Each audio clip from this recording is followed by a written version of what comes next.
Vocês, mulheres, não estão preocupadas, mas deveriam estar. Javier Milei, o atual presidente da Argentina, anunciou que removerá do Código Penal argentino o tipo penal de feminicídio, e isso pode sim ser copiado aqui no Brasil. É preciso ter muita atenção e estar bastante atenta. O ministro da Justiça argentino, Mariano Cunha Libarona, declarou que o governo eliminará o feminicídio da legislação penal argentina. Ele argumenta que a tipificação criaria uma desigualdade legal e que nenhuma vida valeria mais do que a outra. Ele ainda teve a audácia de dizer que durante anos as mulheres usaram os homens para encher os bolsos. Ele diz que, independente do sexo, todos são iguais perante a lei e todos nós merecemos o mesmo respeito e consideração. Em seu governo, Milei já fechou o Ministério da Mulher, Gênero e Diversidade e ainda exterminou ali diversas áreas voltadas ao combate da violência de gênero. O feminicídio foi incorporado à Argentina em 2012 e a pena máxima é a pena perpétua lá. Aqui no país, no Brasil, o crime foi instituído em 2015 como uma qualificadora do crime de homicídio e depois, agora em 2024, se tornou um tipo penal autônomo e tem uma pena bem elevada, uma pena máxima de 40 anos, que inclusive é a maior pena do Código Penal brasileiro.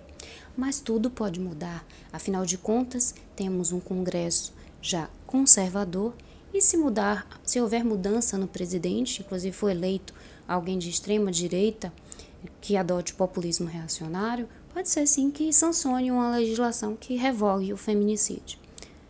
Então é preciso ter muito cuidado, especialmente considerando o cenário político conservador internacional a que nós estamos submetidas. A política de Javier Milei, ela surfa na mesma onda do Trump, que é uma ideologia de extrema direita que adere à estratégia política do populismo reacionário. Então, é preciso que a gente tenha cuidado com essas duas palavras, extrema-direita, populismo reacionário. Milei anunciou que abolirá leis que promovam a paridade de gênero após a divulgação de uma série de medidas do Donald Trump. Primeiro, Donald Trump exterminou a política de diversidade, equidade e inclusão no âmago federal, e isso ocasionou que muitas empresas privadas também abandonassem políticas de diversidade, equidade e inclusão que beneficiaria muitas mulheres. Segundo, Trump determinou que mulheres trans fossem transferidas para presídios masculinos, onde elas poderão sofrer um sem número de violências. O secretário de Defesa dos Estados Unidos, indicado por Trump, tem denúncia de abuso sexual, de estupro, de alcoolismo, pessoa tóxica. A própria ex-cunhada disse que ele é um abusador. Ele proibiu filhos de imigrantes indocumentados de terem a cidadania estadunidense. A medida foi derrubada pelo juiz federal, mas pode ser objeto de recurso. Afinal de contas, a Suprema Corte, ela é republicana. Quinto. Ele estabeleceu que as pessoas só podem se declarar de dois gêneros, masculino e feminino. Ele retirou o país, os Estados Unidos, do Acordo de Paris, dizendo que não está nem aí para o meio ambiente. Ele também tem uma parceria muito inescrupulosa ali com Elon Musk, que é o dono do X e da Tesla. Inclusive está fazendo campanha para diversos outros partidos de extrema direita do populismo reacionário no mundo. Ele disse na Alemanha que ninguém deve ter vergonha das atitudes das avós. Ele fomenta, inclusive, outros partidos de extrema direita, como o Reform UK no Reino Unido. E ele diz que ninguém tem que ter vergonha de nada. Fez o gesto supremacista dele na posse de Trump. Gente, a extrema-direita frequentemente utiliza de forma velada esses símbolos, gestos, discursos associados a ideologias extremistas, incluindo referências ao nazismo e ao supremacismo branco. Esses sinais, eles não são atordoados, como alguns jornalistas falaram, eles são intencionais, são mensagens implícitas a grupos supremacistas. Enquanto eles mantêm um aparente não, foi sem querer, não tem nada a ver. Na verdade, eles estão enviando mensagem para esses supremacistas. Roberto Alvim, que era o secretário da Cultura do governo Bolsonaro, ele apresentou um discurso com frases quase idênticas. É o ministro da propaganda nazista de Hitler. O cenário, a música de fundo, tudo remetia ao nazismo. Tanto é que ele foi demitido posteriormente. Nada foi por acaso. Tudo foi intencional. Na França, distribuíram panfletos com as frases "Vamos dar futuro às crianças brancas", Partido de la France. A própria Marine Le Pen, ela disse o seguinte, que não era vinculado ao partido dela, mas era uma pessoa que integrava o partido de extrema-direita. Né? Ela é como se fosse uma ala extremista. Também, em um determinado evento nos Estados Unidos, grupos supremacistas no Unite the Right, em Charlottesville, entoaram slogans de cunhos racistas, como "vocês não vão nos substituir", "sangue e solo", que são referências nazistas, e Donald Trump passou pano. Ele disse que existem pessoas boas de ambos os lados, minimizando discursos de ódio e situações absolutamente inaceitáveis. Partidos de extrema-direita suecos também disseminam discursos anti-imigrantes. Na Polônia, promovem marchas racistas e anti-imigração com o movimento ONR. Na Alemanha, o partido AfD, que recebeu o apoio de Donald de Musk, ataca refugiados, comunidades minoritárias, ataca sinagogas e mesquitas. O Partido da Liberdade da Áustria, o FPÖ, de extrema-direita, ele tem experimentado também o ressurgimento, especialmente após colapsos em coalizões anteriores. Recentemente, o FPÖ foi convidado a tomar governo após falhas nas negociações entre partidos tradicionais, indicando, portanto, uma quebra histórica na resistência do país contra a extrema-direita no poder. Trump também criou criptomoedas em nome próprio da esposa e o Musk também tem criptomoedas em nome dele, utilizando ali a imagem pública para obter benefícios privados. Inclusive, a esposa dele estava com uma vestimenta bem fúnebre na pose, demonstrando subjugação e inacessibilidade. Trump também perdoou extremistas que invadiram o Capitólio, normalizando discursos de ódio.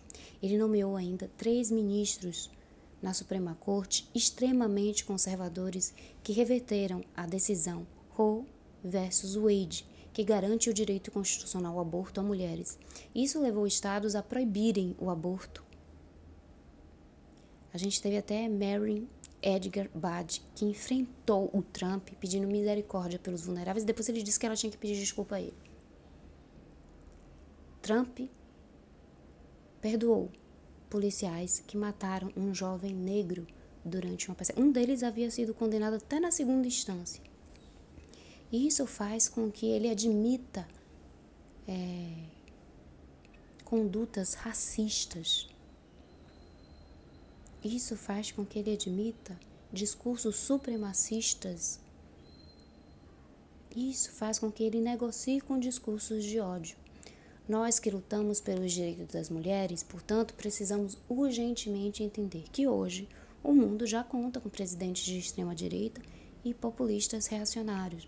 O Donald Trump, o Javier Milei na Argentina, a gente tem o Putin na Rússia, a gente tem representantes também na Hungria, como Viktor Orbán, a gente tem na Polônia, a gente tem também gente na Turquia, a gente tem na Itália a Giorgia Meloni, a gente tem na Índia a Narendra Modi, a gente tem na Filipina o Rodrigo Duterte. A gente tem representantes de extrema-direita em vários lugares do mundo e ainda a possibilidade de alguns partidos de extrema-direita ascenderem. É um movimento global. Aqui no Brasil a gente teve o Jair Bolsonaro. O Jair Messias Bolsonaro, ele é um adepto da extrema-direita e ele é um adepto da política do populismo reacionário. Existem falas dele homofóbicas contra os direitos das mulheres e diz que não empregaria mulheres com o mesmo salário, por exemplo, de homens. A negação da ciência é uma das características, o apoio a armas é desfavorável a nós mulheres, porque os homens matam a nós mulheres em casa. São os grupos historicamente vulneráveis, oprimidos pelo capitalismo, circularmente oprimidos pelo capitalismo, que são mais ainda oprimidos pela extrema-direita e pelo populismo reacionário, que é uma estratégia política que veio com o objetivo de dividir a sociedade, de polarizar, dizer que existem pessoas que são virtuosas e outras pessoas que são inimigas, que os homossexuais, os negros, as mulheres são os inimigos, o feminismo, o ódio às feministas. Existe uma manipulação das pessoas por meio de fake news, por medo, deslegitimiza instituições deslegitimiza, tá difícil, deslegitima populações vulneráveis como um todo. Embora a Argentina seja ainda o primeiro país que anuncia a remoção do feminicídio do Código Penal, e isso pode vir a ser implementado também no Brasil. Então é por isso que nós, mulheres, e a população vulnerável como um todo, negros, gays, mulheres, crianças, ambientalistas, devemos nos unir para que esse tipo de política de extrema-direita e o populismo reacionário não ganhe terreno fértil aqui no Brasil. Eu espero contar com vocês, porque a minha preocupação é grande e genuína.